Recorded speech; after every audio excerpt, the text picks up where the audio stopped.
दोस्तों नमस्कार और आप देख रहे हैं न्यूज़ बकेट में आपका स्वागत है। बीएचयू में जिस तरीके से लड़की के साथ छेड़छाड़ हुआ उसके बाद से पूरा राजनीतिक माहौल बन गया। जिस तरीके से उसको एक तरीके से देखा जाए तो एक तरफ यौन पीड़न को न्याय दिलाने के लिए लगातार लड़कियां संघर्ष कर रही हैं और एक नया मामला आ जाता है दीवाल को लेकर। हमारे साथ हैं कांग्रेस के नेता हैं, पूर्व जिला अध्यक्ष हैं। इनसे बात कर लेते हैं कि क्या इनका जिस तरीके से क्या सोचते हैं उसके बारे में।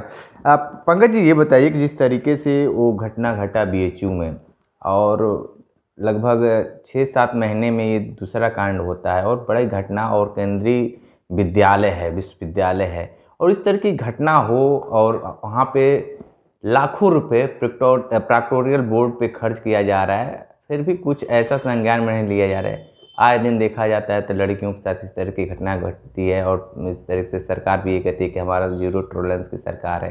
तो इस घटना को आप क्या कहते हैं इसको लेकर?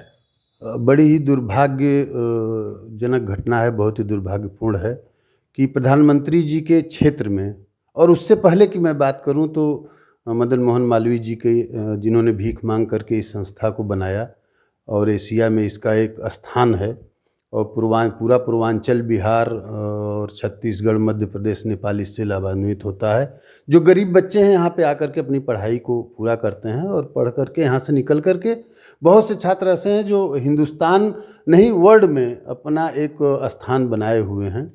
और ये इतना चिंताजनक है कि आज ये क्षेत्र, वाराणसी क्षेत्र, हमारे देश के प्रधानमंत्री जी का क्षेत्र है और यहाँ पे उस महामना की बगिया में जिस तरीके से आए दिन बच्चियों के साथ इस तरीके का कृत्य हो रहा है, ये बहुत ही दुर्भाग्यपूर्ण और निराशाजनक है।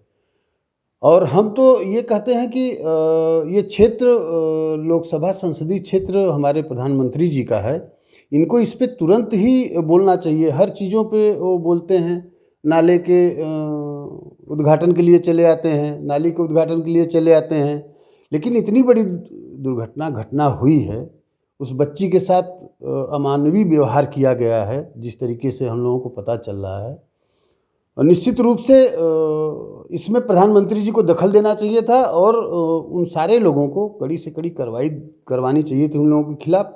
आज एक हफ्ता के लगभग हो गया है प्रकरण को, और छात्र, बीएचयू के छात्र आंदोलित हैं।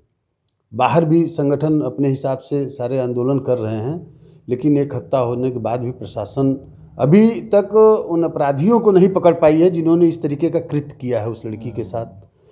इसको लेकर के काफ़ी हम लोग मर्माहत हैं, काफ़ी दिल में दुख है हम लोगों को कि इस तरीके की चीज़ें बनारस हिंदू विश्वविद्यालय के बीच में हो रहा है। जब से ये गवर्नमेंट आई हुई है तब से आरएसएस और संघ का कब्जा जिस तरीके से बढ़ा है बीएचयू में, ये सारा कहीं न कहीं उन्हीं सारी चीज़ों का नतीजा है कि उन लोगों के ऊपर कार्रवाई नहीं हो पा रही है। एक तरफ देखा जाए कि वहाँ पे लड़कियाँ न्याय की गुहार लगा रही थी, दूसरी तरफ ये भी देखा गया कि वहाँ पे एक दीवार चलाने की, बाउंड्री करने की बातें आ गई। तो इसको आप क्या मानते हैं कि बाउंड्री वहाँ पे जो चलाने की बात गई कि छात्रों द्वारा था कि अंदर से कहीं उस्काने वाली? देखिए, ये तो साजिश के तहत कर दिया गया है। ये बाउंड्री वाल तो बीच में साजिश के तहत लिया गया। जब इस मामला ने बहुत तूल पकड़ लिया और पूरे हिंदुस्तान में ये चीज़ें जाने लगी कि बीएचयू में इस तरीके का प्रकरण हुआ है और इस तरीके की नाइंसाफ़ी एक बच्ची के साथ हुई है, तो ये बीच में संघ के द्वारा और वहाँ के कुछ लोगों के द्वारा बीच में एक ये दीवाल का मुद्दा ले आ करके उस चीज़ को डाइवर्ट करने का प्रयास किया गया है कि जो मेन मुद्दा है वह मुद्दा दब जाए, जो प्रशासन की नाकामी है, जो पुलिस की नाकामी है, वो मुद्दा दब जाए। हमारे मुख्यमंत्री जी, योगी जी कहते हैं कि जीरो टॉलरेंस की बात करते हैं उत्तर प्रदेश में, जहाँ पे प्रधानमंत्री का क्षेत्र है, वो अपने प्रधानमंत्री जी के क्षेत्र में, अपने प्रधानमंत्री जी के क्षेत्र में इस तरीके का कार्य हो रहा है, उस पर कार्रवाई नहीं कर पा रहे हैं। केवल कह देने से कि कोई बख्शा नहीं जाएगा और लच्छेदार बातें कह देने से और बहुत ज़्यादा उत्साहित हो करके बात कह देने से लोगों के मन में ये ज़रूर आ जाएगा कि हाँ, मुख्यमंत्री जी ने ऐसा बोला। लेकिन सच्चाई ये है कि आपके प्रधानमंत्री, हिंदुस्तान के प्रधानमंत्री का क्षेत्र है और आप जीरो टॉलरेंस की बात करते हैं, लेकिन एक हफ्ता हो गया, अभी तक अपराधी पकड़े नहीं गए। वो लड़के नहीं पकड़े गए जो उस बच्ची के साथ दरिंदगी किए हैं। उस बच्ची को किस तरीके से हम वो शब्द इस्तेमाल नहीं करना चाहते हैं कि किस तरीके से उसको प्रताड़ित किए हैं जो एफआईआर में लिखा हुआ है, और दूसरी तरफ पुलिस जो है उसके बयान को बदल दे रही है।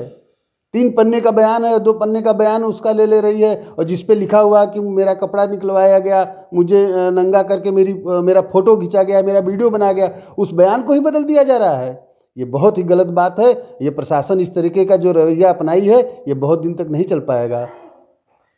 5 तारीख को देखा जाता है कि भगत सिंह छात्र मोर्चा की लड़कियां थीं और लड़के थे, आपस में अखिल भारतीय विद्यार्थी परिषद के लोग में भिड़ंत होने के बाद देखा जा रहा है कि जो लड़कियां भगत सिंह छात्र मोर्चा के थे उनके ऊपर विभिन्न धाराओं में मुकदमा दर्ज कर दिए गए।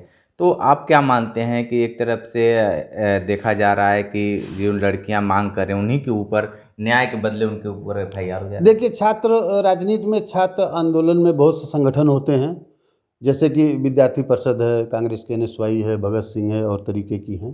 तो छात्र तो समस्याओं को लेकर आंदोलन करते ही हैं। इसमें कोई ऐसी बात नहीं है कि आज कांग्रेस की सरकार है, एनएसवाई जो है दूसरे छात्र संगठनों के ऊपर कोई भी कार्य करें तो दबाव बनाए, नहीं। लेकिन आज की जो राजनीति है, एक तरफा राजनीति की जा रही है और प्रशासन एक तरफा मदद कर रहा है। एबीवीपी का मदद कर रहा है प्रशासन, और उनके कहने पे जैसा जैसा वो कह रहे हैं वैसा वैसा कर रहे हैं। उनके ऊपर उनके आकाओं का जो बीजेपी के बड़े नेता हैं उनका हाथ है।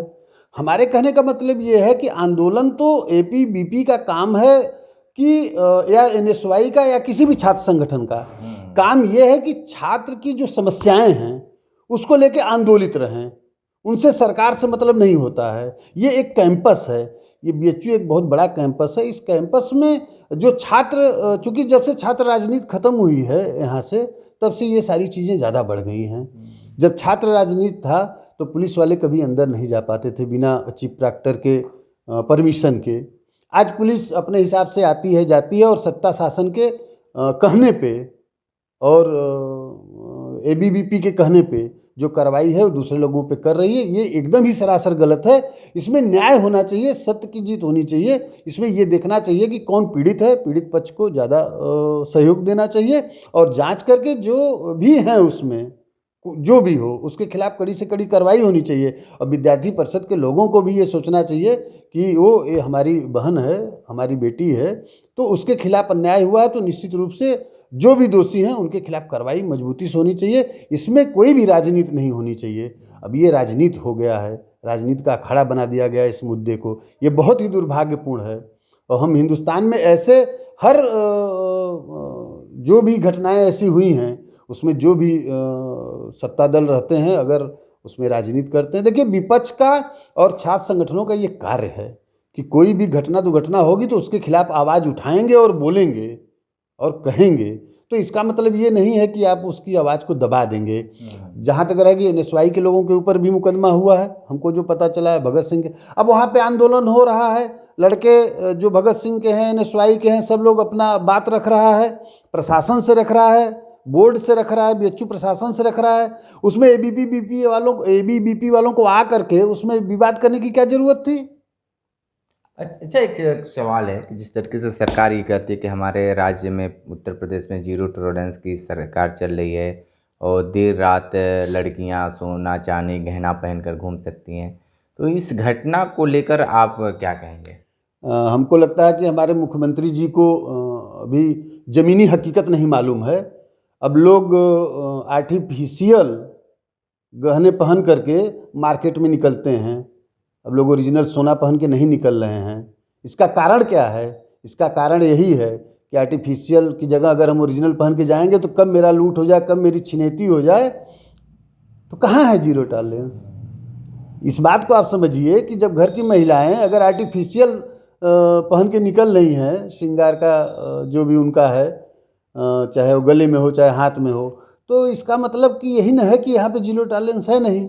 आए दिन देखिए इस समय छिनैती बनारस में क्या स्थिति है, लगातार आए दिन 2, 3, 4 छिनैतियाँ हो रही हैं। प्रशासन उसको रोकने में एकदम नाकाम है, जबकि इतना पैसा लगा करके बनारस के हर चौराहों पे, हर जगहों पे आपका सीसीटीवी लगा दिया गया, एक बहुत बड़ा जगह बना दिया गया उनको कमांड करने के लिए, उसके बाद भी कहाँ रोक पा रहे हैं। आए दिन बच्चियों के साथ इस तरीके की घटनाएं हो रही हैं, महिलाओं के साथ हो रही हैं। छिनेती में एक महिला अभी बेचारी गिर गई थी, उसके सर पे बहुत ज़्यादा चोट लग गया था, घायल भी हो जा रहे हैं लोग। तो ये सब केवल कहने कहवाने की बात है। जब आर्टिफिशियल गहना पहन के अगर महिलाएं निकल रही हैं मार्केट में, तो ये समझ लीजिए कि उनके अंदर भय है। तो भय मुक्त समाज तो है नहीं, भय रहित समाज हो गया है इस समय। ठीक है, तो आप सुन रहे थे पंकज चौबे को, जो पूर्व जिला अध्यक्ष यूथ कांग्रेस के हैं, और सीधे तौर पे ये बता रहे हैं कि जो बीएचयू में घटना घटी है बिल्कुल निंदनीय है और इसकी कड़ी ये निंदा करते हैं। सरकार किस तरीके से संज्ञान लेती है, विश्वविद्यालय प्रशासन को भी सोचना चाहिए किस तरह की घटना को रोका जाए। विशेष रिपोर्ट कर रहे थे, तो हमारे साथ बने रहिए न्यूज़ बकेट के साथ। हमें दीजिए इजाज़त, नमस्कार। पेश है न्यूज बकेट हिंदी मासिक पत्रिका। पढ़ें इस महीने की पूरी खबर विस्तार से हमारे न्यूज बकेट की मैगजीन में। हमारी ई मैगजीन को मुफ्त में पढ़ने के लिए अभी लॉगिन करें www.newsbucket.in पर। इसके अलावा रोज की ताज़ा खबरों के लिए हमारे YouTube चैनल को तुरंत सब्सक्राइब करें।